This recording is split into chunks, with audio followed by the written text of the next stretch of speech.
Thanks for listening to the WWE Podcast. Don't forget to subscribe on your favorite podcast app so you don't miss a show, or head to WWEpodcast.com. And for all of these shows ad-free, head over to patreon.com/WWE Podcast. Until then, we'll see you next time.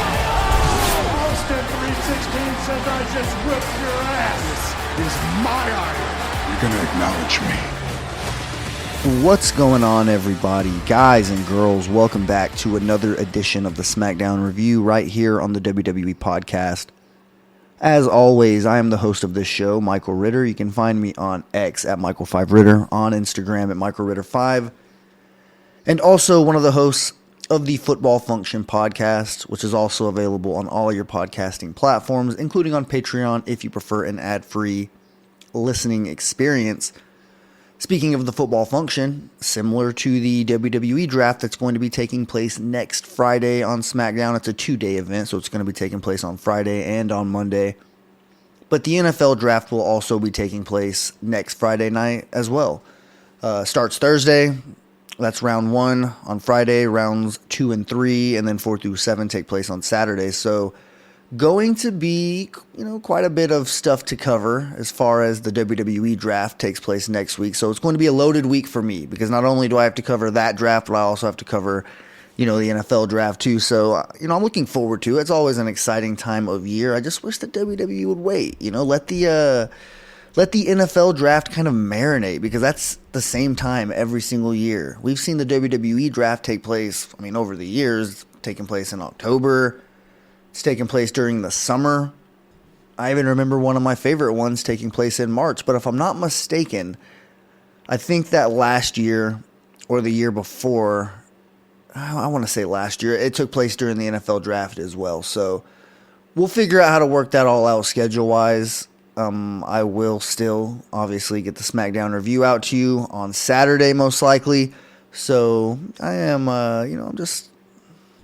So that's just how next week is going to go down. But as far as tonight, or today, I should say, because I'm coming to you from April 20th, a.k.a. Grim Reefer Day, 2024, to break down the episode that took place last night, April 19th, 2024, from Pittsburgh, Pennsylvania, location breakdown brought to you by none other than DJ Kuzmo.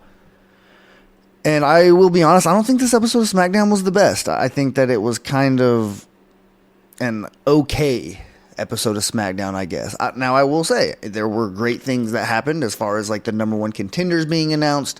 Obviously, the tag team championships being introduced. We saw a new twist, kind of with the bloodline, if you will. Being that Solo Sikoa came out dressed completely different than he really ever has before.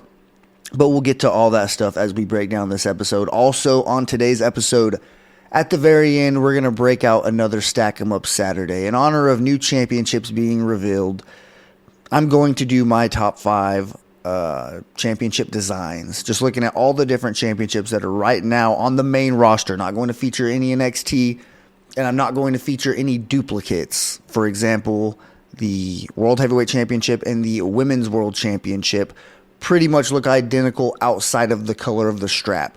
So I'm not going to put championships that look the same on multiple different spots on this list. There's only 5 spots, so I want to kind of keep it unique in that aspect. So anyways, let's go ahead and get into this episode of SmackDown because it is going to be a little bit of a jam-packed show, although, like I said, with the episode of SmackDown not really being a high-end episode, there's not going to be much depth that needs to go into whenever you're talking about each of these segments. So we're going to just roll through it per usual, but just bear with me here because, obviously some of these segments they weren't really noteworthy, just being completely honest. But let's get into the way that the show started, which is a way that I appreciate starting the show with a one-on-one match. And not just a one-on-one match, but a number 1 contenders match for the undisputed WWE Championship. So a pretty important match. This is going to set the stage for the main event for the next pay-per-view in France, I believe, Backlash. So I just thought that right out the gate, this show had potential. And I just felt like maybe things happened a little bit backwards, I guess, or just out of order. Like if the order of the segments was shuffled a little bit. Like if you can move around some of these segments and put the beginning match at the end, the way that the show ended, kind of throw that in the middle somewhere. I don't know. Maybe just the order is actually what made this episode feel a little bit lackluster. But LA Knight versus AJ Styles. We talked about this last week whenever it was announced that we were going to get this match for the number one Contenders spot against Cody Rhodes. And I feel like the right person won here. AJ Styles. It just makes sense. Even Cody Rhodes, whenever he cut his promo, because he's in France or United Kingdom right now. I apologize. He cut his promo stating that it was going to be two Georgia boys going against each other. AJ Styles versus Cody Rhodes. We get a heel, we get a baby face. We've already kind of talked about the connections that these two have just from their history and obviously where they've won championships at in the past. It leads them to right here, right now in this opportunity. Does anybody expect AJ Styles to win this match? Probably not. Like I think that at this point in Cody Rhodes' run, he's just as much of a lock as Roman Reigns was, you know, after WrestleMania every year whenever we knew, okay, Roman Reigns isn't going to lose his championship at the Elimination Chamber in Montreal to Sami Zayn. You knew that wasn't going to happen. As much as we all love Sami Zayn in the 2023 build up to WrestleMania and thought that he deserved an opportunity because of the whole bloodline storyline and him hitting Roman Reigns with a chair, we thought that it could have made sense for Sami Zayn to get his moment, but at the end of the day, nobody thought that, you know, he had a shot. Same thing with Kevin Owens, who faced Roman Reigns in that run, and many, many others. They were essentially just, you know, like a placeholder is a way to say it. And not even a placeholder for a championship, a placeholder for like a number one contender spot, which we knew eventually was going to be Cody Rhodes, and he was going to be the one to take on Roman Reigns. And now I kind of feel like the tables have turned, and now Roman Reigns is out of the picture, out of the equation at this point, and Cody Rhodes is the one that seems like he's going to inevitably win no matter what. Just at this point, I don't think he's going to go on a multi-year title reign, but the way that they've booked these champions over the past year or so, they like to have them go on a little bit of a lengthy run outside of Drew McIntyre. Drew McIntyre's run was historically short. I do anticipate him getting that World Heavyweight Championship back at some point, but other than, you know, a short reign here or there, Gunther went on an extremely long reign. Rhea Ripley was on one until she got injured, and obviously Roman Reigns is a historic reign that will probably not be seen again. So AJ Styles getting this opportunity is pretty huge, but he's been pretty outspoken about his desire to retire at some point very soon. He doesn't want the crowd to see a shell of himself. He wants to go out still as the phenomenal one. Like we remember, it almost makes me wish he wouldn't have even changed his song. Like just keep that great song that you've had. I don't think that this one makes that big of a difference in terms of his overall production and presentation as a wrestler. Like I think that it could have been one of those historic songs that are synonymous with wrestlers. Like, you know, like how many songs do you think of with Stone Cold Steve Austin and The Undertaker? You know, John Cena at this point. I mean, yeah, he's had like one other one in the past, but for the most part, wrestlers don't have to change their song. If your song hits, it doesn't matter if you're a heel or a babyface, the song will still resonate with the crowd. And especially his song. I felt like it was kind of a versatile song. Like, it didn't seem like it was strictly a babyface theme. Like the beat even has a little bit of an edge to it. Like, I don't know. I like the song. So I wasn't a fan of him making the switch, but it is what it is. People do this all the time. I imagine he'll go back to his old one at some point, and the crowd will pop for it. Next up, Solo Sikoa shown getting out of a blacked out car, similar to Roman Reigns in the way he used to do it. So you can tell right away that they're trying to paint that picture in our head that he's the new tribal chief, or at least raise the suspicion as to, damn, like what's Solo Sikoa doing at this point? Is he trying to force it? Is he trying to force his way to the head of the table? Ultimately going to set up a lovely feud between him and Roman Reigns, which we've kind of seen coming. There's been teases at it for like 2 years now, here and there. So yeah, I don't know when Roman Reigns is coming back. I know that his return date is pretty much... I saw a report not that long ago that it's not even like on the table right now. Like it's pretty much like he's out indefinitely. Don't expect to see him back until SummerSlam at the very earliest. And I still have questions about that. I think that like with this title reign ending, he's absolutely taking advantage of this time off. Like, he's already been known to take long periods of time off while he was the champion in one of the biggest storylines. So do you think that now that he's kind of getting a chance to let other people take the spotlight, that he's not going to take advantage and, spend multiple months off? I don't think we're going to see Roman Reigns anytime soon. That's just kind of how I expect it. But Solo Sikoa does introduce the newest member of the Bloodline, his quote-unquote MFT, which I believe from the research I've done stands for My Family Tree. So we'll see if he continues to call him that or if he just calls him Tama Tonga because that's who he was introducing. And then demands to be taken to Kevin Owens. So we are getting closer and closer, I feel, to having it all but official that we're getting Kevin Owens versus Solo Sikoa at Backlash. Kevin Owens, I believe, speaks fluent French because he's French-Canadian. So this is going to be like a homecoming for him, essentially. Like, I can already tell you who the crowd's going to be rooting for. And with Solo Sikoa's track record and the fact that he can't buy a win, you could just all but take it to the bank that Kevin Owens is going to kick Solo's ass whenever they get to France at Backlash. And just historically, like I said, talking about stages, Backlash always had one of the best stages. I can remember some pretty good matches taking place there. After Chris Benoit beat Triple H at WrestleMania 20 and he won that triple threat match, their rematch happened at Backlash. Not just that, but I believe on that same card, we had Mick Foley versus Randy Orton. When Randy Orton went on those thumbtacks, he went for an RKO. It was pretty much the moment that cemented Randy Orton as a future legend, just because who he was going up against. At that point, he had already put enough on tape to let you know that he was a legitimate superstar and just being an evolution. It was a great moment in time, like that Backlash card. And I think Goldberg might have, I don't know for sure. I think Goldberg might have been out the door if that Backlash took place after WrestleMania 20, because that was Goldberg's last match against Brock Lesnar. So yeah, I'm getting completely off the rails here. But nonetheless, go watch that Backlash if you haven't already, because, it's one of the few pay-per-views that was around in the Ruthless Aggression era that is finally back. And it's been back for a few years now, but I just like that it seems like a mainstay, and it's right after WrestleMania like it should be. Now, if I can preach other things into existence, let's get No Way Out back. Let's get No Way Out, the pay-per-view, back in the rotation. Let's get Judgment Day. I mean, I know that's kind of weird now that there's a faction called the Judgment Day, but we all know where Judgment Day originated from.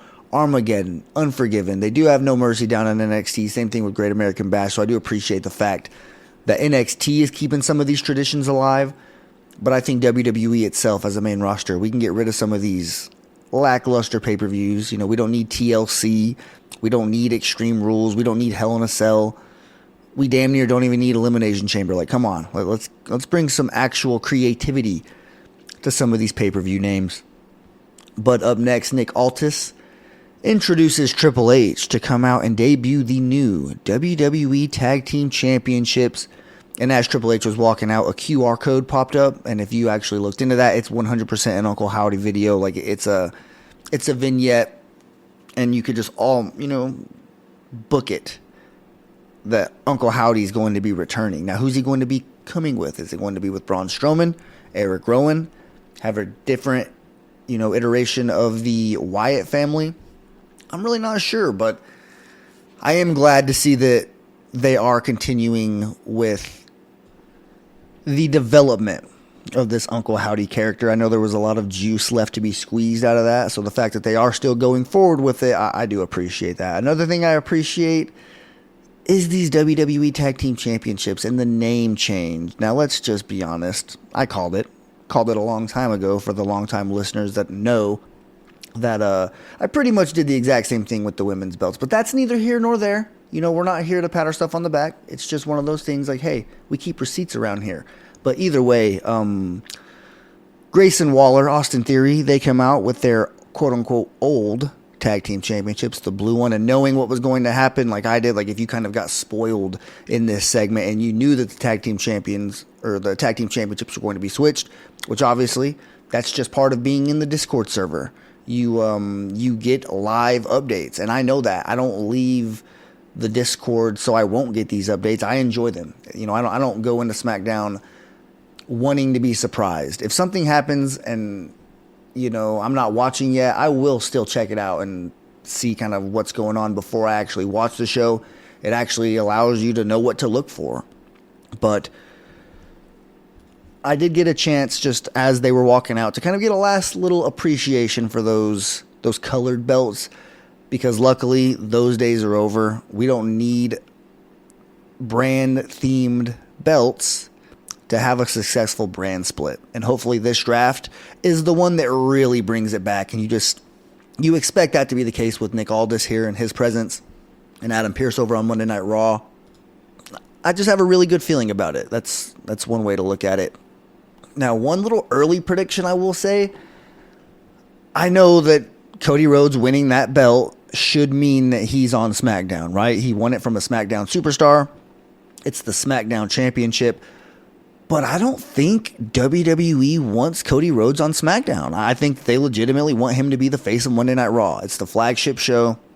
And I think that in this draft, we're going to see Cody Rhodes get drafted to Monday Night Raw. And it's going to be one of the quote-unquote big draft picks. And it's probably going to be the first overall pick. Like, ooh, we're drafting Cody Rhodes. Because, again, we don't know how this format is going to be for the draft. Is it going to be a random type thing, which is the ones that I prefer? Or is it going to be, everyone's thrown into one draft pool and the rosters are pretty much at a complete reset and they're picking their rosters from scratch, which I like that as well. But I do like some stability. I don't like to start from scratch every single year. Like, let's get some of these wrestlers that are synonymous with their brand more time to become more synonymous with that brand and stay over there. So I would appreciate it if they wouldn't start from scratch and we just got like 5 or 6 draft picks each where they kind of switched over. But also, don't forget, NXT is involved. So that's going to kind of throw a wrench in this whole thing, which again is what I alluded to either last week or a few weeks ago. I really liked whenever NXT was a developmental brand. Like whenever it truly felt like a developmental brand, like you'd see wrestlers on NXT for months to even years, and you become familiar with that character, and then the Royal Rumble happens or Raw after Mania, and then bam, their music hits, and you have that real excitement because you're familiar with that wrestler and they've been synonymous, and it feels like a legitimate call-up, not a lateral move going from one brand to the other. It feels like, no, this wrestler is getting called up.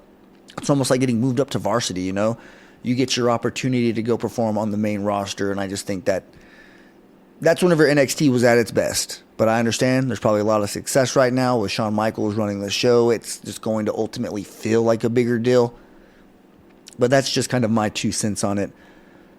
As Theory and Waller come out, getting back to this segment, Triple H tries to shake their hands, but they disrespect him and refuse, which pisses Nick Aldis off, and he says that if they ever do that again, he will make, quote-unquote, a clown down under disappear permanently, and then announces that the Fatal 4-Way #1 Contenders match starts right now, which is exactly where we go. We get a Fatal 4-Way #1 Contenders match, Street Profits, New Catch Republic, LDF, and AOP. And in terms of the order that I would have liked to see these teams win, probably LDF last. Like I'll rank them 4th. I just feel like they already have their heels so deep in this LWO stuff that I don't think that they would be great champions, and I don't think they would even be believable challengers. And if they did win, what would they do with it? Like I feel like they would just sit on those belts because they don't have the interest from the fans right now to actually get engaged in what they're doing. I feel like they're kind of just pawns right now, or just, I guess, accessories for the feud that's going on between Santos Escobar and the LWO, which we'll talk about a little bit later. But just a little bit of a sidebar, I'm kind of over this. Like, it seems like it's been going on for like a year now, and I just think that both of these groups, LDF and LWO, can benefit from going their own separate ways, because I feel like we've kind of ran its course at this point. Santos Escobar, before his match a little bit later, and we'll get to that, but he pretty much announces again that they're not responsible for Dragon Lee getting hurt. So is there somebody in the LWO that's dirty? Like, do they have a rat over there in their group that is the actual one that injured Dragon Lee? Is it Carlito? Because he was looked over to be Rey Mysterio's partner multiple times. Whenever you count that, he picked Andrade to be his WrestleMania tag team partner. So I don't know. They could go that direction. If so, remember where you heard it first. If Carlito actually is the one that took out Dragon Lee and Santos Escobar is going to throw him under the bus, because it seems like that's basically the only direction they can go at this point. But anyways, this Fatal 4-Way match, I'd put LDF or Legado del Fantasma last. AOP after them, just because, they're newly returned, kind of the same thing. If the Final Testament got those belts, I do feel like there would be more potential than if it went to LDF, because I do like AOP as a tag team, but I just don't think that it's a big time necessary move at this point to put the belts on them. New Catch Republic, I just like them. I think they're a really talented group. Tyler Bate actually had a really good spot in this match where he picked up one of the members of Authors of Pain and was starting to spin him around before he got taken out. But I think that group has a lot of potential. And then obviously number one was the Street Profits, which they did ultimately win this match. So I do feel like the right team won. I know that they're kind of involved in another feud as well with the Final Testament, but I just think that the Street Profits are able to multitask a little bit better than a team like Legado del Fantasma could. And the Street Profits do have that credibility from their previous title reigns. And just, I think they're a legitimate group. So yeah, I'm glad the Street Profits ended up winning that. Moving on to more Solo Sikoa stuff. He's shown upset backstage that he can't find Kevin Owens. And Heyman says that he doesn't want to upset Solo. The last person on this earth that he wants to make mad is Solo Sikoa. But he does imply that Solo is making decisions that aren't up to him. He's making decisions that aren't his to be made, clearly referring to Roman Reigns, and that Roman Reigns is the tribal chief. Solo just pretty much brushes this off, tells him to shut up. Are you finished yet? And then the two come out to the ring, and the crowd begins chanting, "We want Roman." I did notice the camera went to Solo's face, kind of zoomed in, and you see Solo mouth, "Now you do," like alluding to the crowd wanting Roman Reigns. I'm not sure if that was on purpose, like if he actually was supposed to say that in terms of like a scripted thing to say, or if it's just legitimately how he feels. I just wrote it down. I thought it was noteworthy. But Solo kind of, after getting the Dom treatment where the crowd is just pretty much booing him and he has to talk over him, he mentions that last week he had to lose a brother to get a new one, Tama Tonga. And on cue, as Solo mentions his name, we see a bloody Kevin Owens being beaten to a pulp by Tonga. And KO refuses to give up, even goes directly at Tama Tonga, but after Solo hits him with a Samoan spike, that was pretty much all she wrote. The next image we see is the new version of the Bloodline standing at the top of the ramp, holding up the one with their hands covered in blood. And then after the commercial break, Nick Aldis, he takes Heyman out to the parking lot to show him the aftermath of an apparent car crash that involved Tama Tonga ramming into Kevin Owens' car. And he pretty much tells Paul Heyman, that type of behavior will not be tolerated. And then he makes a reference to last week and what Solo said. Nick Aldis says that losing isn't the only thing that has consequences, because the draft is coming up. Nick Aldis seems like he has some power and he ain't afraid to use it. I'm going to be honest. I'm a fan of Nick. He hasn't really rubbed me the wrong way at all. I know that some people don't like babyface authority figures. They don't like him to be heel or babyface one way or the other. They kind of like him to be like a neutral presence, similar to how Adam Pearce kind of was for the last few years. But I will say I do like that this Nick Aldis character does have a little bit of color to him. Like, he has some personality. It's clear kind of the role that he's going to play. We saw it literally from the first time he picked up a microphone whenever he told Dominic that he's a big fan of your dad. That was a funny little line that he said there, and I feel like that kind of set the tone for what we can expect with Nick Aldis. And so far, so good with him being the general manager of SmackDown. Up next, though, is that match that we were kind of talking about earlier, Santos versus Carlito. We get some minor distractions. Obviously, LWO was out there. Elektra Lopez is the one that kind of distracts Carlito long enough for Santos to hit Phantom Driver and end up getting this win. If this was the last match in this feud, I wouldn't complain. But as I've kind of talked myself in to another little layer of this whole thing with the LDF and specifically Santos repeatedly referring to the fact that they did not take out Dragon Lee, just makes me feel like they want us to know that. And there's probably still at least a couple months left to go in this whole little feud. But let's see. Next up, Damage Control. They're being interviewed by Caleb Braxton from a suite, in the crowd. So they're kind of in that middle area. Not the lower section, not the nosebleeds. They're sitting right there in that middle section that are probably pretty expensive seats, if I'm being honest. And they pretty much just cut a promo saying that Io Sky will go after her championship whenever she's good and ready, because Dakota Kai didn't appreciate that Caleb Braxton introduced Io Sky as the former champion. She's like, former? The only reason why she's not champ is because she is going to go after that belt whenever she's good and ready. And then we find out that Bianca and Jade are actually in the suite next door. So both groups are trying to watch this one-on-one match between Bayley and Naomi, which takes place right now. And we get a relatively good match. Like, this is the main event here. So I thought that we were going to get some good action. And that's exactly what we did. These two haven't gone at it on a live television format and platform since, I think they said March of 2022, February of 2020. So literally 4 years ago since these two have locked arms or locked horns, whatever the phrase is, in an actual WWE ring on television. Now, they've probably gone at it in live events, obviously gotten some work together to build up some chemistry so they could put a good show together. But still, like, if you actually track live television events as the actual canon in WWE, then yeah, these two haven't gone at it since 2020. And it unfortunately comes to an abrupt end after Tiffany Stratton breaks up the match and causes a disqualification by beating the brakes off of both Bayley and Naomi, hitting the prettiest moonsault ever or whatever. She calls it on both of them, a 2-for-1. And I'm going to be honest, I'm a fan of Tiffany Stratton. Obviously, beautiful, very talented in the ring. And I just think that along with Jade Cargill and other women's wrestlers who have come up recently, she has a very bright future. And if she gets picked and has to leave SmackDown, you will hear me talk about that next week on the show. We can just go ahead and get that out of the way right now. But that is pretty much the show. That's how SmackDown came and gone. Like I said, as you just witnessed and reviewed with me, wasn't the most noteworthy show, but it was still decent. I've broken down way better episodes of SmackDown, so I totally understand how some fans might not think this was the best one, and I'm right there with them. But next week, this was pretty much just, hey, here's a nice show. We're gonna name some number one contenders.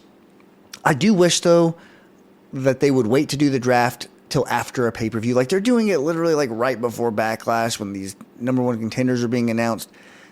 If the number one contenders and everyone else doesn't end up getting drafted, like if they don't end up going to the opposite brand, then cool, it all works out. But I feel like they do this every single year. It's like, man, just wait a little bit. You can find yourself at a good stopping point, or do it right after WrestleMania. Like, you say there's no off season in WWE, have the draft Monday night after WrestleMania, if that's what you want to do. Start that 2-day event, Monday right after Mania, and then the second day on SmackDown. So I don't know. Well, I guess we'll kind of see. Although I do like that they started off on SmackDown. I feel like all the juicy picks happen. So obviously I can't wait to break that down next week. But before we sign off here today, as promised, I am going to quickly rank my top 5 championship belt designs currently in WWE. And again, I'm not going to count any on NXT. I'm not going to use any duplicates such as the Women's World Heavyweight Championship or the WWE Women's Championship. And it's not because I like the men more. I just like the black strap better. We'll just kind of get that out of the way right now. So anyways, let's go ahead and start off here. Number 5, the WWE Tag Team Championship. The ones that were just introduced last night.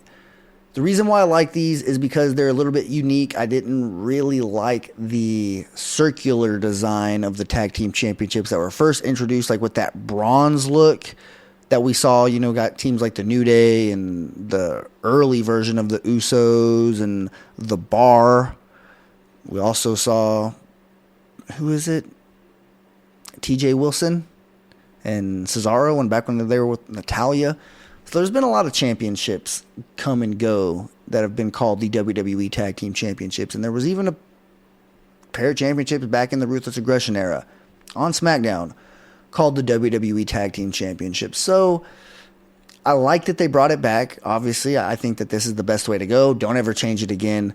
And I like the look. I like that this is, one of the rare championships that do have a unique look as the current belts are being displayed right now. I just wish they would have added a little bit of color. Like, that's really it. Add a little bit of blue in there. Make it, you don't have to make it a blue strap and extremely synonymous with SmackDown. But I think that you could have added just a little bit of blue and, it still would have worked out. Isn't the World Tag Team Championships, don't they have a little bit of red in theirs?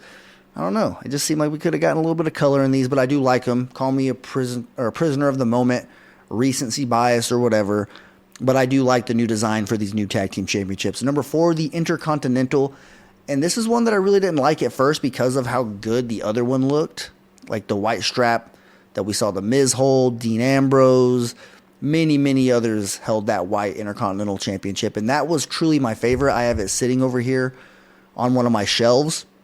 So I wasn't a fan of this belt when they first introduced it, but it has grown on me. I like that it is unique. And, if you actually look into it and you look at the detail in the belt, I think that it was designed very well. Number 3 is the Undisputed WWE Champion, or the Undisputed WWE Championship, currently held by Cody Rhodes.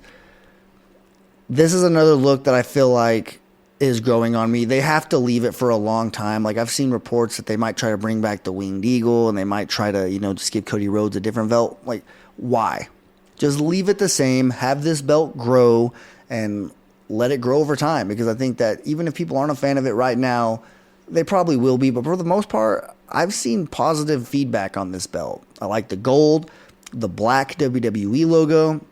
I just think it looks better than any of the other versions of like that WWE logo belt that we've seen in previous years.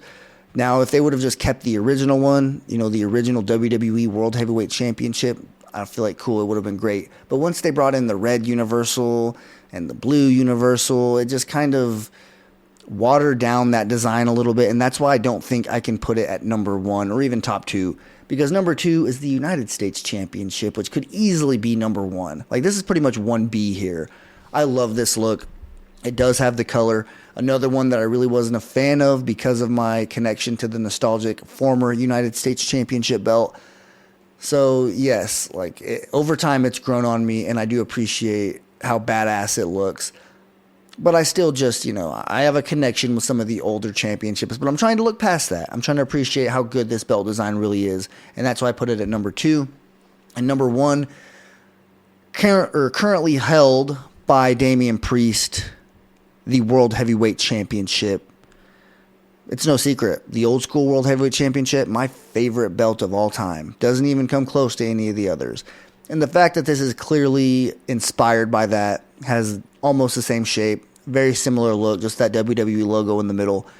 It is my favorite championship right now on WWE. So that's why if Cody Rhodes were to move over to Raw, even though he's technically already on Raw, but if we're expecting him to take that championship with him over there, I would almost say, all right, let's have a nice trade-off. I'll take the World Heavyweight Championship over here and, probably have to get Judgment Day too. But even if it's just Damian Priest, yes, I would make that trade because I want that World Heavyweight Championship on the show that I cover week in and week out. But that does do it for the top 5. I'll recap it really quickly. Number 5, the WWE Tag Team Championships. Number 4, the Intercontinental Championship. Number 3, the WWE Undisputed Championship. Number 2, the United States Championship. And number 1, the World Heavyweight Championship. So let me know your top 5. Which ones did I leave out that you feel like, come on, man, that was one of the best designs. How are you going to leave that one out?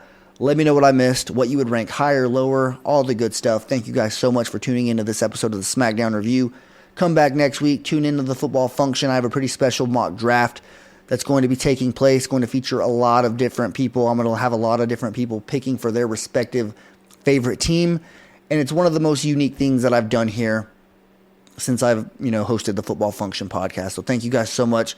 Subscribe on Patreon, both to this show and to the function, because it's just the best way to listen to podcasts. But even if you don't, thank you so much for tuning in and making this show part of your weekly routine. Have a damn good rest of your weekend.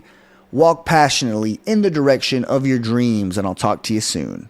Thanks for listening to the WWE Podcast. Don't forget to subscribe on your favorite podcast app so you don't miss a show, or head to WWEpodcast.com.